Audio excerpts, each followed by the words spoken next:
Welcome back to Kid Speed. Today we're going to be putting together this Mototec 1000 watt 48 volt electric go-kart.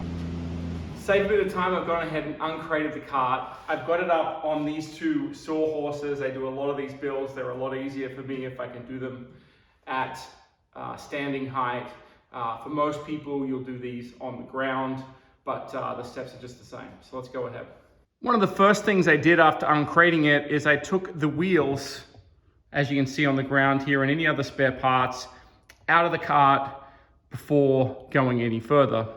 I took the use guide and the charger and put that in a Ziploc bag and went ahead and secured this first rear shock absorber in place, and I'll go ahead and do the other two. What I've gone and done is on both of these, lifted these up, set these on the outside on each side of the cart, and we are gonna take the bolt, push it through from the outside, through there, and get it through to the other side, and secure that here with a nut, and then we'll go ahead and we'll do that on the other side as well. The washer sits on the outside here with the bolt head. Both the bolt and the nut on the other side are both 12 millimeter. The next step we're going to do is start putting on the wheels. You've got some of this gluey tape. Get that off the best you can. I've taken the bolt and lock washer off. Wheels for the front are 14 by 4.1 by 6, and you want to make sure you have this inflation valve pointing outwards. So find a 14 by 4.1 by 0.6 and go ahead and slide that on the front right like that. This is a 21 millimeter bolt. So this is a good time, if you don't have these tools and you've got one of these carts on order, get yourself a 21 millimeter if you haven't already. It will make the job a little bit easier. Now, if you're having trouble getting the wheel on for some reason, you might have a situation like this where you can see that inside sleeve is not completely in the center. You can just line that up with your finger before sliding that wheel on, and then it should go on. For these front wheels, this locking washer goes on first.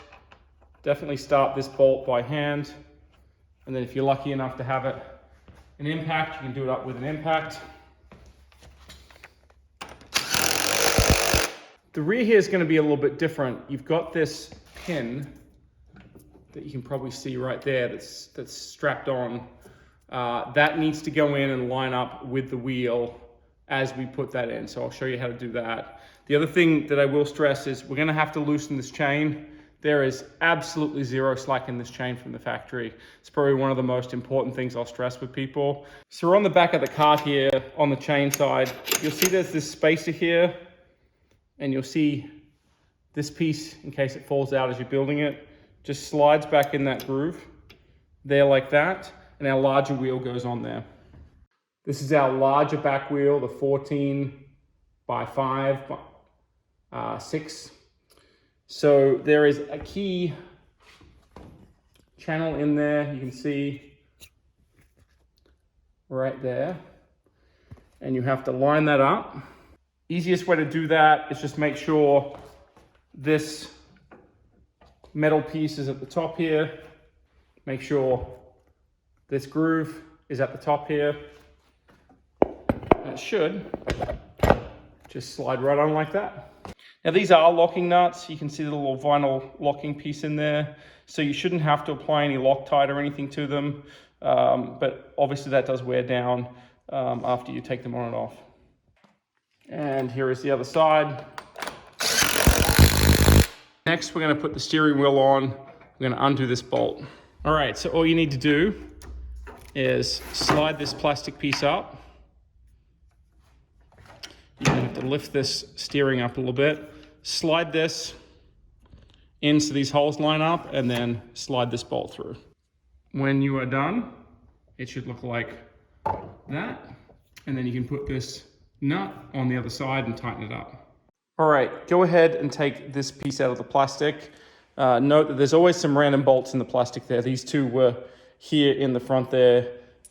they go through the front right here. So you're going to want to go ahead and take this bolt nut off this side and this bolt nut off this side and carefully set them aside. It's pretty easy. This just slides on here like this, and then you take your green pieces with the bolts in them and push that bolt through. You want to make sure this green piece is oriented to cover up the gap nicely on either side. So go ahead and put both of those in. Then you'll take that bolt we found in the plastic, slide that through the front here, and attach the nut on the back side. Next step we're going to do is take these 1, 2, 3 10mm bolts out of the front here. So just be careful with this, as there's a lot of wires, but basically you're going to want to gently bring this around so that this can be secured in that front bolt there, and kind of one on either side there. All right, this one's pretty easy, but this one right here can be tricky. I highly recommend socket wrench with a 10mm socket on there so you can get that forward pressure on there to do those up. It's not a bad time to take a zip tie and just secure some of these wires up a little better than they do from the factory to make sure they stay out of the way.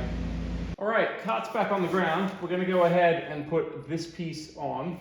I've gone ahead and taken the nuts and bolts out of both sides, and we're going to push this in here gently. Now, if your back piece like this lines up beautifully like that on the first push on both sides, go and buy yourself a lottery ticket. It's your lucky day. They usually don't do that. And we can see it's not quite lined up on the other side. So I've learned a little trick here to help with this. So do this part at your own risk. There are certainly gentler ways of doing this, but best way I find is to take a block of wood on here, give it a couple of hits, and your holes are now magically lined up. Go ahead and secure these. It's a 13mm on this side and a 12mm on this side. Next step here is to plug the electrical in. This basically plugs the control box into the battery. You can leave this out if you're ever storing the cart for some reason, but you can plug that in. You can go ahead and turn the cart on. You'll see that you have full battery. You are almost ready to go. One last thing, as I mentioned earlier in the video, we've got to adjust that chain tension. We want to make sure that throughout the entire rotation of that back wheel, there's just a little bit of slack in that chain so we don't do any damage to any of the components.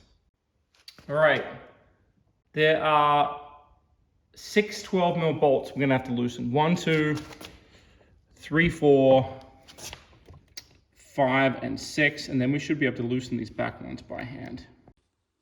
If you're thinking right now, well, loosening those bolts sounds easy, but how do I get to them? Easiest way is with an extension and a 12mm socket. Once you've loosened these back ones, you can adjust these front ones, which are really what gives it the slack. So you want to make sure to give a fairly even spacing. And if you've loosened these other bolts, this 1, 2, 3, 4 bolts correctly, you should be able to give this motor a gentle tap forward. I'm going to use the same tooling we used a second ago, and just as a bit of wood, give that a gentle tap. Doing that, we now have a lot of slack in that chain. You can now tighten the chain by tightening up these front nuts here. Be careful to try and keep that tension as even as possible. And then tighten it up so that you have a little bit of tension in that chain for the entire revolution. You want to be careful not to make it too loose, but you definitely don't want it too tight. The other tip too is when you actually do tighten these bolts back up here, the 4 bolts, you get a little bit of tension. So always leave it a little bit looser than you want it, and then when you go to tighten those bolts up, you'll get that tension back. All right, I've tightened that up now, and you'll be able to see there's a good amount of slack there. So when I go to tighten those 4 bolts that I was talking about earlier, you'll see that slack come out a little bit. So with the chain at the tightest point in where the motor is, I've just got a little bit of tension there. That should be spot on for where we need it to be. Tight enough so that it won't come off during riding, but loose enough that it won't be putting any stress on the components. So I've tightened up 1, 2, 3, 4 again. If you're going to tighten these up and they just spin, just put a wrench underneath there. There's a bolt head underneath there so that that won't spin and will tighten up. And then make sure you tighten all these back up and you should be good to ride. Find this go-kart, others like it including electric models and 2-seater gas models at kidspeedusa.com. We also carry the parts for our go-karts. So check out our parts page at kidspeedusa.com. You'll see prices, pictures, and stock levels listed there. Anything that doesn't say out of stock is in stock. So head over to kidspeedusa.com, give you some confidence that we can keep your ride running for a long, long time. Really appreciate your business. Thanks for watching.